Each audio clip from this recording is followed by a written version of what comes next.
What we are doing? Internal trade. Internal trade. तो internal trade में आज हम पढ़ेंगे होल सेलर्स के बाद होल सेलर्स सर्विसेज क्या क्या देता है। हमने बात करी थी इन जो होल सेलर्स है वो होल सेलर्स जो होते हैं वो इंटरमीडियरी जो होते हैं, फर्स्ट इंटरमीडियरी होते हैं डिस्ट्रीब्यूशन चेन के। तो इंटरमीडियरी किस किस के बीच का है? जो होल सेलर है, होल सेलर जो इंटरमीडियरी है बेटा, वो यहाँ पर हम बात करें तो मैन्युफैक्चरर और रिटेलर के बीच का इंटरमीडियरी है। तो होल सेलर्स अपनी सर्विसेज जो देता है मैन्युफैक्चरर को और रिटेलर्स को देता है। क्या क्या सर्विसेज वो देता है, इसी की बात हमें यहाँ पर करनी है। सबसे पहली बात आती है सर्विसेज टू मैन्युफैक्चरर। किसकी सर्विसेज? Wholesalers. अब होल सेलर्स क्या सर्विसेज देते हैं मैन्युफैक्चरर को? सबसे पहली बात, facilitate large scale production and economies of scale. आपने अपनी इकोनॉमिक्स में पढ़ा भी होगा, इकोनॉमीज ऑफ स्केल। जो बड़े बिजनेसेस हो जाते हैं, लार्ज बिजनेसेस हो जाते हैं, जिनके पास फाइनेंशियल जो असिस्टेंस होता है वो ज़्यादा होता है, वो अपने पैसे को इन्वेस्ट करके, फंड्स को इन्वेस्ट करके ज़्यादा क्वांटिटी में, लार्ज क्वांटिटी में सामान खरीदने के लायक हो जाते हैं, बल्क क्वांटिटी में सामान खरीदने के लिए एबल हो जाते हैं। उनके पास सामान को स्टोर करने के लिए क्या होती है? जगह होती है। तो उसका फ़ायदा भी उठाते हैं। इसे ही कहते हैं economies of scale, large scale, बड़े पैमाने पर कार्य को करना। तो यहाँ पर होल सेलर की यदि बात करें तो होल सेलर के पास क्या है? गुड्स को लार्ज क्वांटिटी में खरीदने की क्षमता है। अब वो यही काम करता है, मैन्युफैक्चरर से लार्ज क्वांटिटी में सामान खरीदता है, तो मैन्युफैक्चरर को भी फ़ायदा हो जाता है प्रोडक्शन करने में, सस्ता सामान बन जाता है, मैन्युफैक्चरर को प्रॉफिट भी हो जाता है। वो लार्ज स्केल पे जब प्रोडक्शन करा के अपने पास लेके आता है होल सेलर, तो उसके पास इतनी जगह होती है स्टोरेज की कि वो उसे स्टोर भी कर सकता है एक लंबे टाइम के लिए। ठीक है ना? तो ये फ़ायदे, सबसे पहली बात, होल सेलर अपने साथ साथ मैन्युफैक्चरर को भी देता है। अब यदि मैन्युफैक्चरर स्मॉल क्वांटिटीज़ में सामान का, गुड्स का प्रोडक्शन करेगा तो कॉस्ट आएगी ज़्यादा, कॉस्ट आएगी ज़्यादा। बट बल्क क्वांटिटी में लार्ज स्केल पर प्रोडक्शन करेगा तो कॉस्ट आएगी कम। तो दोनों को फ़ायदा हो जाता है, होल सेलर को, मैन्युफैक्चरर को भी। मैन्युफैक्चरर को फ़ायदा ऐसा हो जाता है कि उसे छोटे छोटे कॉन्ट्रैक्ट नहीं करने पड़ते, ऑर्डर पूरे नहीं करने पड़ते, वो केवल होल सेलर की बात मानकर बड़े कॉन्ट्रैक्ट को लार्ज स्केल पर प्रोडक्शन करके फ़ायदा करता है। ठीक है? कॉस्ट उसकी भी कम आ रही है और वो होल सेलर को बेच देता है। मैन्युफैक्चरर को अपने पास सामान रखने की आवश्यकता नहीं पड़ती, वो सामान किसके पास रखवा देता है? होल सेलर के पास। मैन्युफैक्चरर का ये भी पैसा बच गया स्टोर करने का।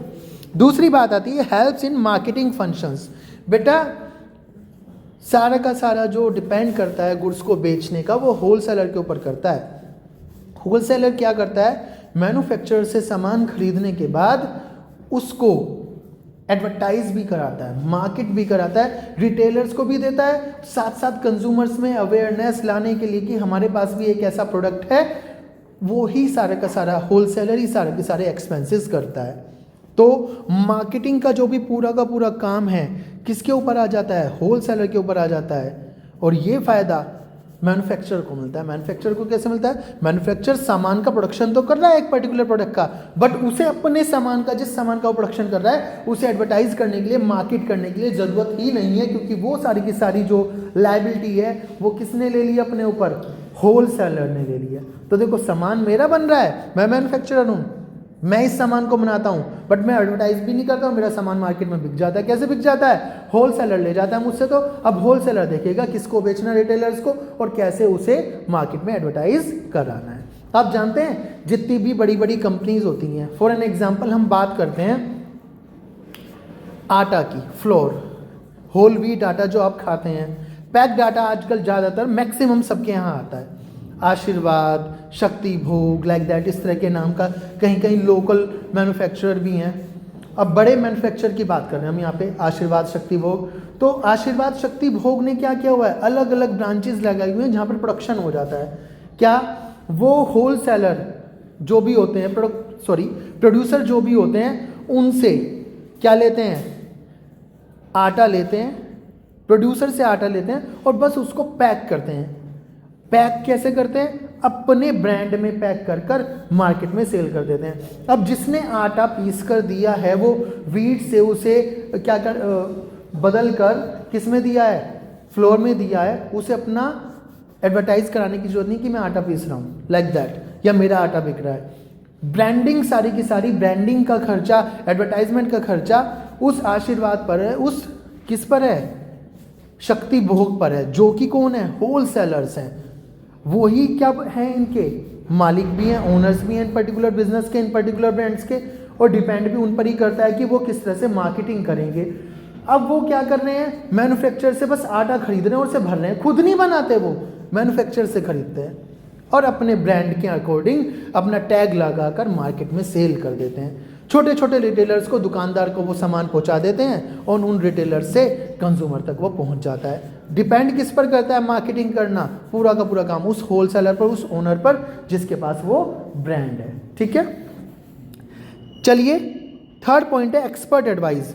बहुत अच्छी बात है, ये वाली बात भी कौन प्रोवाइड कराता है, होलसेलर ही। एक्सपर्ट एडवाइस कैसी, होलसेलर ये देखता है कि कस्टमर को किस तरह का सामान चाहिए, कस्टमर क्या मांग रहा है, कस्टमर को किस चीज़ की ज़रूरत है, उसी तरह की अकॉर्डिंग टू स्पेसिफिकेशंस वो मैन्युफैक्चरर को गाइड करता है कि किस तरह का सामान आपको बनाना है और एडवाइस देता है। एक्सपर्ट एडवाइस का मतलब यही है मैन्युफैक्चरर को कि किस तरह का प्रोडक्शन होना चाहिए। ठीक है, तो जो होलसेलर है वो ही मैन्युफैक्चरर को बता रहा है किस तरह से सामान का प्रोडक्शन करना है।